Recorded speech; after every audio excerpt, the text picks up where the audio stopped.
अच्छा सर, अभी हमने ये समझ लिया कि ऑडिटर क्या क्या इंक्वायरीज परफॉर्म करेगा ये आइडेंटिफाई करने के लिए कि कौन कौन सी रिलेटेड पार्टीज मौजूद हैं, उनसे मेरे रिलेशन क्या है और उनसे कौन कौन सी ट्रांजैक्शंस हुई हैं। देखें, अभी याद रखिएगा, पहला मकसद ये है कि मुझे रिस्क असेसमेंट करनी है। वो रिस्क असेसमेंट जो रिलेटेड पार्टी के होने से रिस्क अराइज होते हैं मेरे फाइनेंशियल्स के अंदर, कि फाइनेंशियल स्टेटमेंट्स में फ्रॉड ना हुआ हो और कोई मिसलीडिंग चीज़ मेरे एफएस में ना गई हो। तो उसके लिए यू नीड टू नो ना कि आपकी रिलेटेड पार्टीज कौन कौन सी हैं। तो आपने वो पहले इंक्वायरी से केटर किया, पर अभी भी मैं रिस्क असेसमेंट प्रोसीजर्स के अंदर ही हूँ, याद रखिएगा। मैं रिस्क असेस कर रहा हूँ जो रिस्क अराइज होता है रिलेटेड पार्टी रिलेशनशिप और ट्रांजैक्शन के होने से। तो पहले आपने इंक्वायरी करके ये समझ लिया कौन कौन सी मेरी रिलेटेड पार्टीज हैं, पहली चीज़। उनसे रिलेशन क्या है और दूसरा उनसे ट्रांजैक्शंस क्या हुई हैं, ये आपने इंक्वायरी की, पहली चीज़। अब इंक्वायरी करके आपने एक इन्फॉर्मेशन ले ली, गैदर कर ली, अब आगे कह रहा है आगे भी कुछ और आपने करना है। अब याद करें, वो कहता है कि आप एंटिटी को और इन्वायरमेंट को समझने के साथ साथ इंटरनल कंट्रोल्स को भी समझें। पर एक और चीज़ कहता है, बोलता है आप एक और चीज़ समझें, एक और चीज़ समझें, और वो चीज़ ये है internal controls over related party relationship लिख लेते हैं एंड ट्रांजैक्शन। बोल रहा है internal control over related party relationship and transaction. जरा सा ये समझाएं कि ये क्यों करना है, मैं बात समझिएगा। बोले आपने अंडरस्टैंडिंग ऑब्टेन करनी है, क्यों, सुनिएगा भाई। जब मैं ऑडिट करने जाता हूँ किसी कंपनी का और मैं ये कहता हूँ कि भाई अगर सेल्स साइकिल पे मैंने कहा कि भाई मेरे कंट्रोल्स अच्छे हैं, तो वहां पे रिस्क कम हो जाता है, यानी वहां पे मिस स्टेटमेंट के चांसेस कम होते हैं। ऑब्वियस ही बात है। अगर मैं कहता हूँ मेरी पेरोल साइकिल है और पेरोल साइकिल के अंदर किसी को अथॉरिटी नहीं है कि वो पेरोल की जो अमाउंट है वो सैलरी की अमाउंट चेंज कर सके, आज भी ऑटोमेटिकली लॉक होते हैं, तो मैं कहता हूँ कि भाई पेरोल सिस्टम के अंदर जो सैलरी रिकॉर्ड हुई होगी वो सही हुई होगी, वहां मेरा रिस्क क्या है, कम है। तो वो ये कहता है कि भाई आप देखें रिलेटेड पार्टी रिलेशनशिप को आइडेंटिफाई करने पे बहुत सुकून से समझना, देखो बोल रहा हूँ बहुत इंपॉर्टेंट चीज़ है। क्योंकि है बड़ा वेग ना, अगर आपने तमीज से नहीं समझा तो आपको कभी समझ नहीं आएगा कि चल क्या रहा है।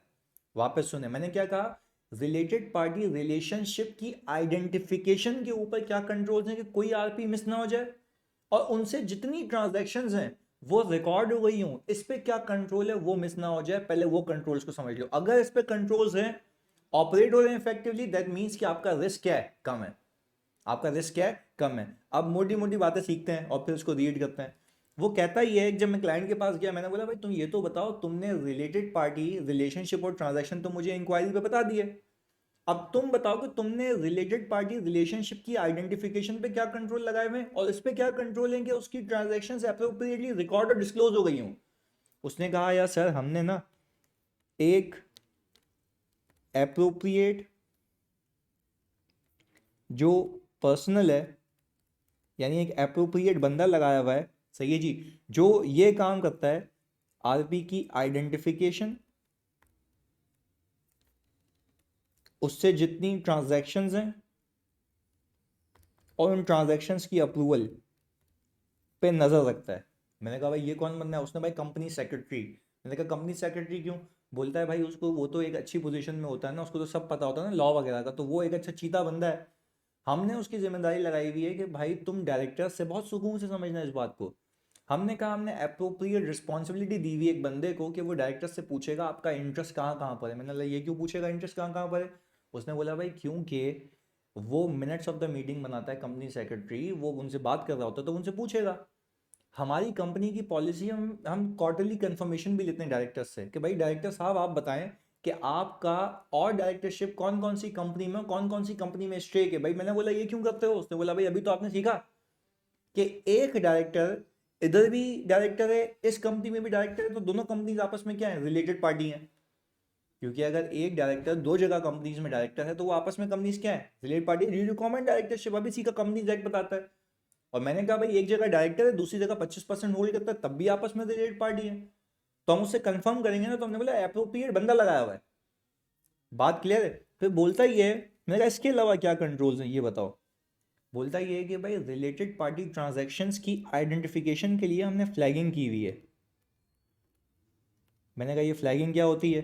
उसने बोला सर अभी आपको बता दे भाई, फ्लैगिंग का मतलब ये है कि जो भी रिलेटेड पार्टी ट्रांजैक्शंस होती है ना, जो भी जिस भी देखो, एक तो है ना मेरे पास नाम है रिलेटेड पार्टी के, उससे कोई भी ट्रांजैक्शन होगी ना उसके ऊपर फ्लैग बना हुआ आ जाएगा आईटी सिस्टम के अंदर, फ्लैगिंग। तो मैं सारे फ्लैग जो भी ट्रांजैक्शन है उसको सेलेक्ट करूंगा तो मेरे पास आरपी की ट्रांजैक्शंस लाइन से आ जाएंगी। और इसका दूसरा तरीका है कि हमने रिलेटेड पार्टी को यूनिक कोड असाइन किया हुआ, यानी रिलेटेड पार्टी जब भी कोई मेरा कस्टमर लेट से मैं उससे सेल ट्रांजैक्शन कर रहा हूँ, वो सेल ट्रांजैक्शन मेरी आरपी है तो उसका कोड डबल वन से शुरू होगा। हर आरपी के आगे डबल वन आ रहा होगा क्योंकि मैं सिस्टम में जब भी डबल वन से सर्च करूंगा मुझे सारी ट्रांजैक्शन रिलेटेड पार्टी से मेरे सामने आ जाएंगी, ताकि ये इंश्योर हो जाए कि उससे जितनी भी सेल ड्यूरिंग द ईयर हुई है वो एफएस में अलग से डिस्क्लोज हो। यानी मैं अगर कहूँ, मैं जब नोट बनाता हूँ, नोट्स टू दी एफएस, मैं जब नोट्स टू दी एफएस बनाता हूँ तो नोट्स के अंदर मैं सेल्स बताता हूँ ग्रॉस, उसमें से ग्रॉस सेल्स में से मैं सेल्स टैक्स को लेस करता हूँ तो मेरी आती है नेट सेल्स। क्योंकि जो मैं ये पैसे ले रहा होता हूँ, ये वाले पैसे ये तो गवर्नमेंट के लिए लेता हूँ ना, तो मैंने कहा ये मेरी नेट सेल्स आती है, ये पीएनएल में जाती है। पर फिर नीचे मैं यहाँ पे नोट की हेडिंग डाल के, नोट नंबर 1, मैं नीचे लफाजी लिख देता हूँ कि this include sales amounting to rupees X Y Z which have been made to X Y Z company. मैं क्लियरली आइडेंटिफाई करता हूँ कि वो रिलेटेड पार्टी ट्रांजैक्शन है जस्ट टू डिस्क्लोज, क्योंकि मुझे कंपनीज एक्ट भी कहता है अब अलग से बताएं। और जो रिसीवेबल बैलेंस है तो वहां पे रिसीवेबल के अंदर सब नोट देता हूं कि भाई ये रिसीवेबल के अंदर इतना इतना बैलेंस रिलेटेड पार्टी से ड्यू है, ताकि related party relationships and transactions appropriately identify हो जाएं। तो वो कह रहा है भाई हमने इसकी फ्लैगिंग की हुई है क्योंकि हम जब फाइनेंशियल्स बनाते हैं ना तो हम स्पेसिफिक कोड को सेलेक्ट करते हैं, सारी ट्रांजैक्शन आ जाती हैं, सेल की हमने किया, कोई एक्सपेंस होता है तो एक्सपेंस में भी एक ही कोड सेलेक्ट करता हूँ, सारी आरपी की ट्रांजैक्शन आ जाती हैं, हम उसको एफएस में दिखा देते हैं। यानी it is very easy for us कि हम उसको कोई मिस नहीं कर सकते। मैंने कहा चला और कंट्रोल्स बताओ, सुनिएगा ये क्या कंट्रोल्स है, किसने लगाए, इदारे ने लगाए। किस चीज़ पे लगाए? रिलेटेड पार्टी रिलेशनशिप की आइडेंटिफिकेशन पे और ट्रांजैक्शंस के अकाउंट फॉर डिस्क्लोज होने पे। बात क्लियर? मैंने कहा और बताओ। उसने बोला सर देखिए फ्लैगिंग का कॉन्सेप्ट बता दिया। उसने कहा कि भाई सर हमने जो रिलेटेड पार्टी रिलेशनशिप की फ्लैगिंग की हुई है ना, रिलेटेड पार्टी रिलेशनशिप या रिलेटेड पार्टी ट्रांजैक्शंस हो ही नहीं सकती जब तक इसका अप्रूवल डायरेक्टर या सीएफओ ना कर ले। तो यानी सर हमने कहा हुआ है कि भाई हमने प्रॉपर अप्रूवल मैकेनिज्म है। तो सर प्रॉपर अप्रूवल मैकेनिज्म से क्या होगा? प्रॉपर अप्रूवल मैकेनिज्म से ये होगा कि जब भी रिलेटेड पार्टी से ट्रांजैक्शन होगी तो उसकी प्रॉपर अप्रूवल होगी और उसका सब्सटेंस भी समझ आएगा कि ऐसा तो नहीं है कि भाई ट्रांजैक्शन कुछ और हो अकाउंटिंग कुछ और हुई हो, तो प्रॉपर अप्रूवल होनी चाहिए। तो उसने कहा कि भाई सर हमने क्या किया हुआ है, हमने ये किया हुआ है कोई प्रॉपर अप्रूवल मैकेनिज्म बनाया हुआ है, कोई भी रिलेटेड पार्टी ट्रांजैक्शन होगी किसी भी रिलेटेड पार्टी से किसी भी नेचर की, उसके लिए सीएफओ और डायरेक्टर का अप्रूवल चाहिए होगा। और डायरेक्टर ये पूछेगा लाजमी कि इसकी अकाउंटिंग ट्रीटमेंट क्या कैसे रिफ्लेक्ट होती है, तो वहाँ पे एरर के चांसेस, फ्रॉड के चांसेस क्या हो जाते हैं? कम हो जाते हैं। तो आपको ये चीज़ समझनी है। अच्छा फिर वो कहता ही है कि भाई हमने एक विसिल ब्लोइंग प्रोसीजर लगाए हुए हैं। विसिल ब्लोइंग प्रोसीजर मतलब क्या? कि भाई किसी भी इदारे के किसी भी बंदे को ये पता लगे कि कोई डायरेक्टर कहीं और भी ओनरशिप रखता है और आपको पता हो, तो आप मुझे विसिल ब्लोइंग मैकेनिज्म के जरिए बता दीजिएगा, आपका नाम भी डिस्क्लोज नहीं होगा और काम भी हो जाएगा। तो हमने वन ऑफ कंट्रोल ये लगाया हुआ है। तो ये किसने बोला? ये कंपनी बोल रही है मुझे, मैनेजमेंट बोल रही है। फिर बोलता ही है कि हमने कोड ऑफ कंडक्ट डिस्ट्रीब्यूट किया हुआ है लोगों को, हमने ये मेक श्योर किया हुआ है कि वो इम्प्लीमेंट हो। और उस कोड ऑफ कंडक्ट में हम ये बताते हैं कि भाई आपकी अगर कोई किसी भी रिलेटेड पार्टी ट्रांजैक्शन में अगर आपका इंटरेस्ट है तो आप डिस्क्लोज करें। किसको बोलते हैं? डायरेक्टर्स को। कि रिलेटेड पार्टी ट्रांजैक्शंस के अंदर कोई भी अगर आपका इंटरेस्ट है, यानी आपका अपना पर्सनल मफाद है, तो आप बता दें, ताकि फिर जो कि फ्रॉड के एलिमेंट है वो वहीं पकड़ में आ जाए। यानी लेट से मैं एक ट्रांजैक्शन कर रहा था किसी एक्स वाई जी कंपनी से, सही जी, और वहाँ पे वो कंपनी का डायरेक्टर बैठा हुआ, हमारी कंपनी का डायरेक्टर वहाँ पर भी है, पर उसने अभी बताया हुआ नहीं था। तो हम कहते हैं यार ट्रांजैक्शन में अगर आपका कोई अमल दखल है ना, यानी लेट से एग्जाम्पल दे रहा हूँ, वहाँ पे मेरे डायरेक्टर का क्लोज फैमिली मेम्बर बैठा हुआ है, वहाँ पे मेरे डायरेक्टर का कौन बैठा हुआ है? Close family member. और सुनिएगा, अब जो क्लोज फैमिली मेंबर बैठा हुआ है ना वो वहाँ पे सेल्स का हेड है, और मेरा डायरेक्टर यहाँ पे भी डायरेक्टर है वहाँ पे भी, तो ये आपस में रिलेट पार्टी है ना। अब उसने क्या किया कि भाई उसने एक ऑफिस प्रेमिसेस बिकवाया, वहाँ से पेमेंट ज़्यादा जा रही है। तो अब बात समझिएगा, डायरेक्टर का इसमें पर्सनल मफाद आ गया। तो डायरेक्टर्स का जो पर्सनल मफाद आ गया ना, तो ये कहा गया कोड ऑफ कंडक्ट के अंदर कि भाई आप डिस्क्लोज करेंगे, अगर बाद में हुआ ना पता लगा तो आप पे पेनल्टी आएगी, और there might be a case कि आप अपनी जॉब लूज कर रहे हैं, आपको डायरेक्टरशिप से हटा दिया जाएगा। तो ये कोड ऑफ कंडक्ट है कि आपने किस तरीके से बिहेव करना है। तो वो कोड ऑफ कंडक्ट के जरिए सब लोगों को बता दिया जाता है, इन्फॉर्म कर दिया जाता है अप्रोप्रिएटली टाइमली बेसिस के ऊपर। तो ये वो कंट्रोल्स होते हैं जो एक इदारा लगाता है just for the identification of related party relationship and over transactions and उसके डिस्क्लोजर और अकाउंटिंग के ऊपर। बात क्लियर है? सही, एक एक करके रीड कर लेते हैं। वो बोलता है internal ethical codes appropriately communicated हो, पहली चीज। Policies and procedures for open and immediate timely disclosure of interest that management and those charged with governance have in related party transactions। अगर आपका कोई पर्सनल मफाद है ना तो आज ही बोलो, क्योंकि अगर आप डिस्क्लोज नहीं करोगे तो मतलब अगर आपका पर्सनल मफाद होगा ना तो उसमें अकाउंटिंग में गेम करेंगे।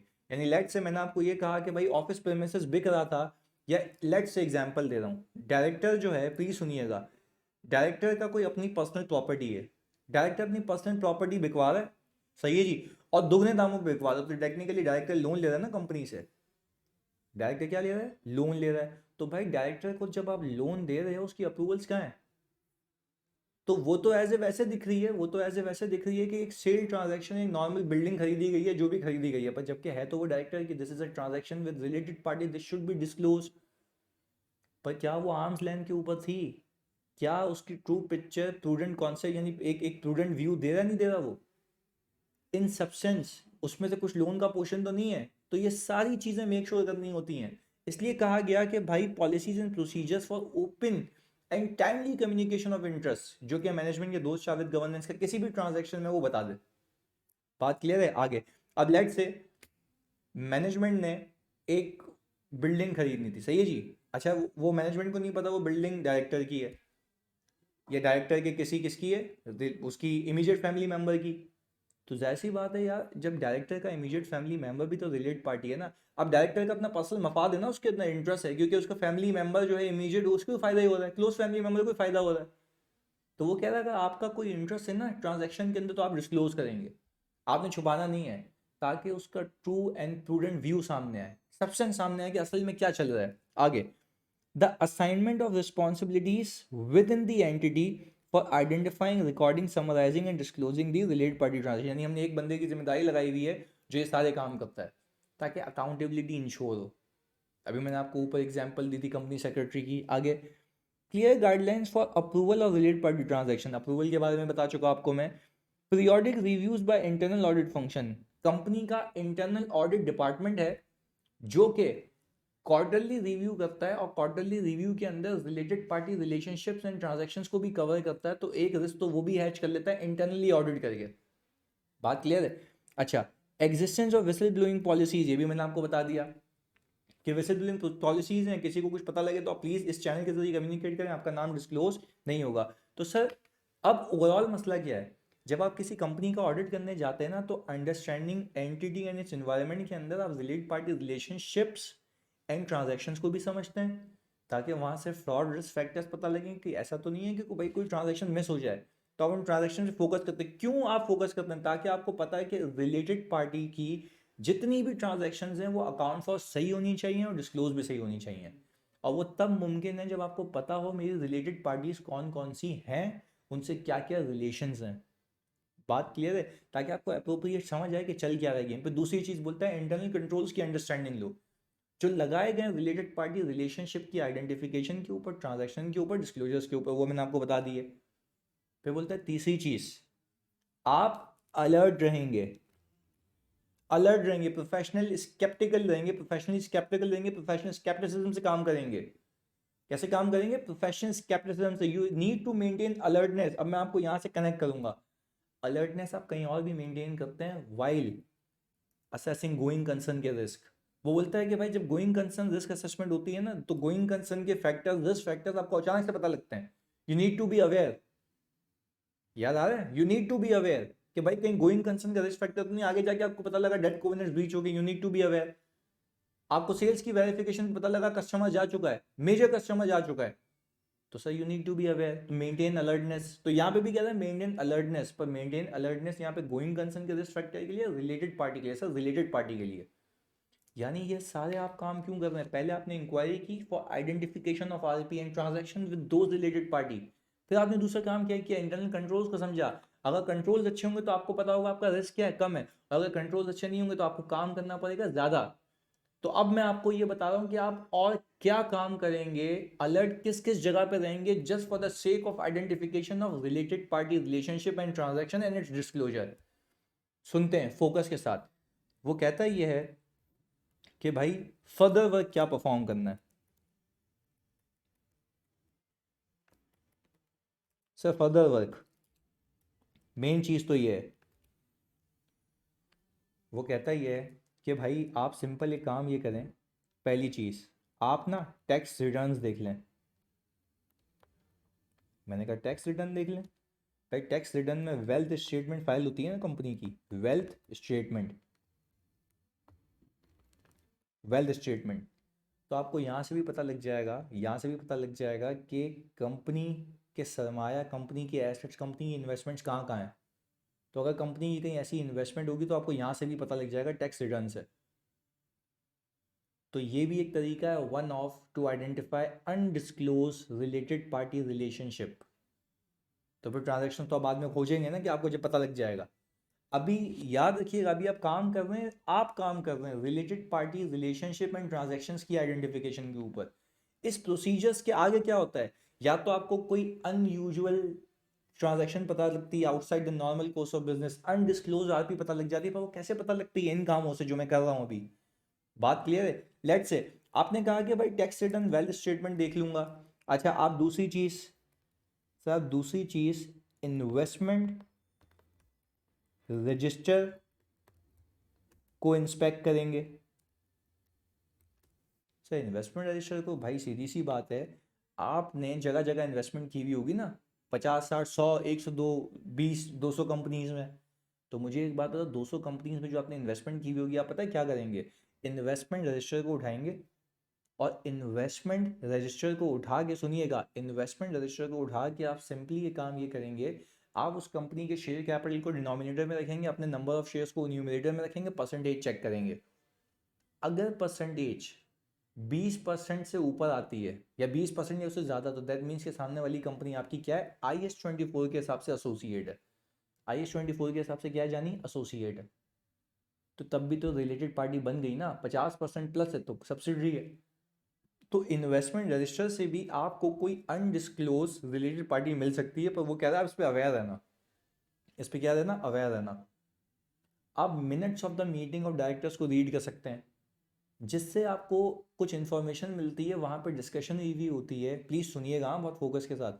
वहाँ पर डिस्कशन हुई भी होती है यूजुअली कि भाई हम इस कंपनी को ये खरीद बेचते हैं, इसको इतनी प्राइस पे ये दे देते हैं, तो इस कंपनी में इतनी इन्वेस्टमेंट कर लेते हैं, let's make it associate, let's make it subsidiary. ये सारी चीज़ें आपको बोर्ड ऑफ द डायरेक्टर्स के मिनट से भी पता लग सकती हैं। यानी अब हम देख रहे हैं कि आपने स्पेसिफिक क्या काम करना है। स्पेसिफिक क्या काम करना है? Over identification of related party relationship and transactions. हाँ जी, एक एक करके। मैंने कहा सर एंटिटी के इनकम टैक्स रिटर्न देख लो। पर शुरू कहाँ से करता है? During the audit, auditor may inspect records और documents that may provide information about the related party relationship and transactions. ये आप ऑडिट प्रोसीजर्स परफॉर्म कर रहे हैं to identify related party relationship and transactions. पहले इंक्वायरी की थी, इंटरनल कंट्रोल को समझा सिर्फ रिस्क असेसमेंट के लिए कि भाई आरपी के अंदर अनआइडेंटिफाइड आरपी का रिस्क ज़्यादा है या कम है। अगर कंट्रोल अच्छे होंगे तो अनआइडेंटिफाइड रिलेटेड पार्टी रिलेशनशिप का रिस्क कम होगा और उसकी अकाउंट फॉर ना होने का भी रिस्क कम होगा, डिस्क्लोजर ना होने का भी रिस्क कम होगा, क्योंकि appropriate controls should be in place. आगे, information supplied by the entity to regulatory authorities. SCCP ने इन्फॉर्मेशन मांगी हो, बताओ कि भाई आपकी कौन कौन से रिलेटेड पार्टीज हैं, तो आप बोलेंगे ज़रा एससीसीपी जो कॉरेस्पॉन्डेंस हुई ना वो मुझे दिखा दें। तो उस कॉरेस्पॉन्डेंस में समवट आपको रिलेटेड पार्टी पता लग सकती है। ऐसा ही है। आगे, shareholder register to identify entities principal shareholders. सुनिएगा, एक तो मैंने इन्वेस्टमेंट का रजिस्टर बताया कि आपने इन्वेस्टमेंट की हुई है, आप अपने शेयर होल्डर्स का रजिस्टर खोल लें, मेंबर रजिस्टर जिसको कहते हैं। उसमें आपको पता लग सकता है कि भाई आपका कंट्रोलिंग मालिक कौन है, क्योंकि एक कंट्रोलिंग मालिक अगर आपका है तो आपको अपने ऑडिट के एक्सपर्टीज के हिसाब से या मार्केट नॉलेज के हिसाब से ये भी तो पता होगा कि ये बंदा यहाँ का भी मालिक है, ये बंदा यहाँ। अब जैसे मंशा साहब हैं, तो मुझे एक बात बताओ, जो मंशा साहब हैं वो एमसीबी के भी ओनर है, पर उसकी बाकी ग्रुप कंपनीज भी हैं ना, तो अगर आपको पता है कि ये ओनर यहाँ पे 50% प्लस है तो यहाँ पे कंट्रोल कर रहा है, तो तुम्हें वैसे भी पता होगा वो बाकी भी जगह कंट्रोल कर रहा है। तो एक आइडिया तो हो जाता है ना कि इस बंदे की वेल्थ क्या है, इस बंदे ने कहाँ कहाँ ओनरशिप की हुई है। तो वो बोलता है प्रिंसिपल शेयर होल्डर्स के बारे में नॉलेज कैसे मिलेगी, जब शेयर होल्डर रजिस्टर को इंस्पेक्ट करोगे। बात क्लियर है। आगे फिर हमने ये कहा records of the entities investment and those of its pension plans. मैंने क्या कहा, एंटिटी से आप पूछेंगे आपका कोई प्रोविडेंट फंड वगैरह या एम्प्लॉय बेनिफिट प्लान तो नहीं है, क्योंकि वो भी तो रिलेटेड पार्टी है। तो हमने क्या किया, इन्वेस्टमेंट रजिस्टर देखा, और हमने ये भी देख लिया कि इसने कौन कौन से, बात समझिएगा, इनके कहीं इस कंपनी के कहीं रिटायरमेंट बेनिफिट प्लान तो नहीं है, पोस्ट एम्प्लॉयमेंट बेनिफिट प्लान, वो भी तो रिलेटेड पार्टी हो सकता है, उसने मिस आउट किया हूँ। आगे कॉन्ट्रैक्ट्स एंड एग्रीमेंट्स विद की मैनेजमेंट और दोस्त आर विद गवर्नेंस। बात समझिएगा क्यों कह रहा हूँ। वो बोल रहा है कि भाई दोस्त आर विद गवर्नेंस से आपका कोई कंपनी का स्पेसिफिक कॉन्ट्रैक्ट तो नहीं है, क्योंकि वो भी तो आरपी है ना, ऐसा तो नहीं है उसको भी कुछ सप्लाई किया हो, तो उनसे कुछ कॉन्ट्रैक्ट हो या उनको कोई लोन दिया हो। तो मुझे एक बात बताओ, दोस्त आर विद गवर्नेंस भी तो की मैनेजमेंट पर्सनल में आते हैं, और की मैनेजमेंट पर्सनल कौन होता है, जो कंपनी की डिसीजन मेकिंग में इन्वॉल्व होता है। तो जाहिर सी बात है, ये भी एक तरीका है आइडेंटिफाई करने का कि भाई क्या हमने उससे कोई ट्रांजैक्शंस की, तो वो कॉन्ट्रैक्ट होगा, कॉन्ट्रैक्ट का पता लगेगा तो ट्रांजैक्शन डेफिनेटली होगी। आगे फिर हमने कहा significant contracts and agreements not in the entities ordinary course of business. वो बोलता ये है कि भाई आप जब ऑडिट कर रहे होंगे तो ऑडिट के दौरान आपको पता लगेगा कि कुछ कॉन्ट्रैक्ट्स की प्राइसिंग ऐसी हुई हुई है जो not in the ordinary course of business है। ऑर्डिनरी कोर्स ऑफ बिजनेस में नहीं है, यूजुअली लोगों को 45 रुपये पे सेल होती है, 50 को कटा के 10% के डिस्काउंट पे, और इसको 5 रुपये पे सेल हुई हुई है, 20 पे सेल हुई है, 15 पे हुई है। क्यों भाई, ऐसा क्या कोई बिजनेस रीजन था इसके पीछे, बिजनेस रैशनल था? नहीं था, तो this will indicate a related party transaction, तो बोला अनयूजुअल कॉन्ट्रैक्ट्स को उठा लो आप, तो आपको समझ आएगा कि इसके पीछे कुछ गड़बड़ तो नहीं है। हो सकता है बिजनेस सेंस हो तो हो सकता है, कोई मसले वाली बात नहीं है। आगे specific invoices and correspondence from the entity's professional advisors। ऐसा भी हो सकता है कि हमने जो प्रोफेशनल एडवाइजर्स होते हैं, यानी प्रोफेशनल एडवाइजर मतलब लीगल एडवाइजर हो गया, या हमारे इन्वेस्टमेंट एडवाइजर्स हो गए, जो हमें कंपनीज खरीदने में हेल्प आउट करते हैं, ड्यू डिलिजेंस वगैरह करवाते हैं, हमें पूरी एडवाइस दे रहे होते हैं, उनकी कोई स्पेसिफिक इन्वॉइसेस आई हुई होती हैं। क्यों? क्योंकि उन्होंने हमें कहीं हेल्प किया होगा ना किसी कंपनी को एक्वायर करने में, कोई जॉइंट वेंचर लगाने में। तो अगर उनकी कोई स्पेसिफिक इन्वॉइसेस आई हैं तो उन्होंने ऐसे ही इन्वॉइस कर दिया होगा, हमने उससे कोई सर्विस ली होगी। तो बोल रहा है उस पर भी नज़र रखना कि जो स्पेसिफिक स्पेशल एडवाइजर्स आपको इन्वॉइसिंग कर रहे हैं, तो आपने जाहिर सी बात है उस पर कोई इन्वेस्टमेंट एडवाइस ली होगी। अब इन्वेस्टमेंट की या नहीं की वो एक अलग बात है, वो हम बाद में पूछेंगे क्लाइंट से, पहले आप उनकी इन्वॉइसेस को भी इंस्पेक्ट कर लेना। स्पेशल एडवाइजर्स की, इन्वेस्टमेंट एडवाइजर्स होंगे, लीगल एडवाइजर्स होंगे, जिसने ड्यू डिलिजेंस की होगी, सारी चीज़ें, तो उनकी इन्वॉइसेस को लाजमी देखना, और फिर पूछना मैनेजमेंट से कि इन्होंने जो इन्वॉइस की थी, इन्वॉइस पे लिखा हुआ भी होता है कि why the invoice has been raised, service का नाम भी लिखा होता है, तो हमें वहाँ से भी पता लग जाता है कि भाई यार पोटेंशियल एक्विजिशन थी, अब एक्विजिशन हो गई होगी तो वो भी तो मेरी एसोसिएट या सब्सिडरी में आ सकता है, depending upon the appropriate holding.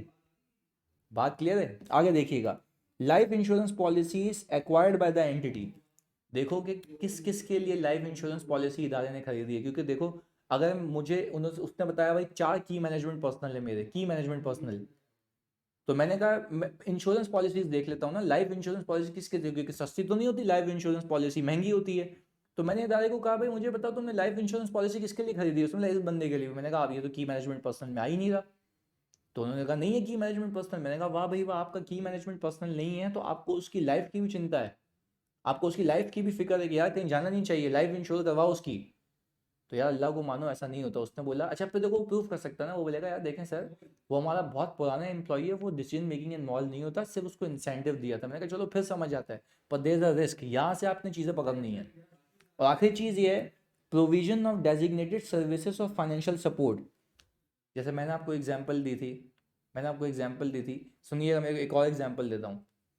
एक हमारी कंपनी है, सुनिएगा, जिसका मैं ऑडिट करता हूँ, वो क्या कर रही थी, अपनी ही सब्सिडरी को प्रीमिसेस रेंट पे दिए हुए थे फ्री में, मतलब रेंट पे भी दिए हुए तो बोल रहा हूँ फ्री में। यानी भाई उसने अपनी प्रॉपर्टी जो थी, पेरेंट ने अपनी सब्सिडरी को जगह दे दी थी रहने के लिए, कि भाई आप भले कोई पैसे नहीं दें, आप रहें जगह पे। अच्छा जब बात समझिएगा, अब हुआ क्या कि रिलेटेड पार्टी एक ट्रांजैक्शन है, अब सीन क्या हुआ सुनिएगा, सीन ये हुआ मैं सब्सिडरी का भी ऑडिटर हूँ। सब्सिडरी के ऑडिट पे मैं गया, मैंने बोला भाई मुझे एक बात बताओ, तुमने ये जगह रेंट पे किससे ली हुई है? उसने बोला पेरेंट्स से। I will not quote the name, उसने बोला भाई पेरेंट्स से ली हुई है। मैंने कहा अच्छा रेंट कितना है? उसने बोला 0। मैंने कहा क्यों भाई 0? उसने बोला भाई पेरेंट ने दी हुई है, अभी एग्रीमेंट नहीं हुआ। तो मैंने कहा बेटा ये जो ट्रांजैक्शन है ना, ये आर्म्स लेंथ पे नहीं है, डिस्क्लोज करो। डिस्क्लोज करो, एफएस में पता होना चाहिए कि ये ट्रांजैक्शन फ्री ऑफ कॉस्ट हुई हुई है। उनके शेयर होल्डर्स को पता हो ना कि फ्री में काम हो रही है। Parent entity although control same है, पर पेरेंट एंटिटी के शेयर होल्डर को पता होना चाहिए कि ये फ्री में दी गई है। तो फिर इससे बात निकली कि हाँ यार उसको डिस्क्लोजर चाहिए। पर देखो ये बात समझ आई, प्रोविजन ऑफ डेजिग्नेटेड सर्विसेज, यानी मैंने सिर्फ सर्विस उसको दी कि अपनी जगह पर रहने के लिए दे दिया, पर उससे कोई पैसे चार्ज नहीं किए। यही तो मेरा रिस्क था, यही तो मेरा रिस्क है कि भाई कोई चीज़ अनआइडेंटिफाइड ना रह जाए, डिस्क्लोज होने से ना रह जाए। तो वो मैंने फिर डिस्क्लोज करवाया था। बात करो दूसरी चीज़, देखो फाइनेंशियल सपोर्ट। फाइनेंशियल सपोर्ट कैसे? मैंने कहा ना आपको, प्रेमिसेस बेचे। दूसरी एग्जांपल जो पहले ही दे चुका था मैं, प्रेमिसेस बेचा, प्रेमिसेस की वैल्यू 50 मिलियन थी, मैंने 90 मिलियन दे दी, ये तो फाइनेंशियल सपोर्ट हो गई। पर उसकी किसकी मद में हो गई? सेल की मद में हो गई। लग नहीं रहा अपेरेंटली, पर है असल में फाइनेंशियल सपोर्ट। तो वो कहता ही है कि भाई कुछ ये काम कर लेने हैं आपने जिससे आपको रिलेटेड पार्टी रिलेशनशिप और ट्रांजैक्शन की आइडेंटिफिकेशन हो सकती है। बात समझ आ रही है? इनकम टैक्स रिटर्न्स देख लें, इन्वेस्टमेंट रजिस्टर देख लें, शेयर होल्डर का रजिस्टर देख लें, minutes of the meeting of board of directors देख लें। ऐसा ही है सर। इसके बाद आप देख लें सिग्निफिकेंट कॉन्ट्रैक्ट्स एंड एग्रीमेंट्स अगर हुए हुए हैं, कोई ऐसी ट्रांजैक्शन तो नहीं है जो outside the normal course of business है। लाइफ इंश्योरेंस पॉलिसीज खरीदी गई हैं, वो देख लें किसके लिए खरीदी गई हैं, और डेजिग्नेशन ऑफ फाइनेंशियल सपोर्ट या डेजिग्नेशन ऑफ सर्विसेज देख लें कौन कौन सी दी गई हैं। These all are the procedures which will help you to identify undisclosed related party relationship and transactions, ताकि आपका रिस्क क्या हो जाए, कम से कम हो जाए। तो सर अब आपके दिमाग में क्या चीज़ आ रही होगी, सर याद क्या करना है? बेटा ये ना, ये जो है हिफ्स कर लेना है, याद कर लेना है। स्पेशली कैफ के स्टूडेंट्स को कह रहा हूँ, और जो सर सी ए फाइनल के स्टूडेंट्स इसको आयदा खोल के देख के लिख सकते हैं। पर एटलीस्ट आपके पास आइडिया होना चाहिए कि ये वो प्रोसीजर्स हैं जो मैं यूजुअली परफॉर्म करता हूँ for the purpose of identification of related party relationship and transaction. Summary बनाए, इंक्वायरी करनी है, इंटरनल कंट्रोल को समझना है, जस्ट टू असेस रिस्क के, रिस्क कितना है इस एरिया में कि रिलेटेड पार्टी के अनडिस्क्लोज रहने का, अनडिटेक्टेड रहने का, उसके रिकॉर्ड ना होने का। फिर तीसरी चीज, आपने कुछ स्पेसिफिक प्रोसीजर्स परफॉर्म करने हैं just for the sake of identifying related party relationship and transactions, और वो ये थे। अगली क्लास में हम देखेंगे कि ये सब करने के बाद अगर आपको कोई अनडिस्क्लोज रिलेटेड पार्टी मिलती है, या ये सब प्रोसीजर परफॉर्म करने के बाद आपको कोई ऐसी ट्रांजैक्शन मिलती है जो outside the normal course of business है, तो क्या करना है? और अगर आपको रिलेटेड पार्टी से ही कोई outside the normal course of business transaction मिलती है, तो क्या करना है? देखो एक तो वो है ना कि outside the normal course of transaction मिली, पता नहीं आरपी से है या नहीं है, पहली चीज। दूसरी चीज, अनडिस्क्लोज आरपी मिल गई। तीसरी चीज, आरपी से ही outside the normal course of transaction मिल गई, तो क्या करना है? और आर्म्स लेंथ का दावा कर दी है मैनेजमेंट, तो क्या करना है? तो बकाया हमारी रह गई हैं 4 चीजें। मिलते हैं अगली क्लास में सर, अल्लाह हाफिज़।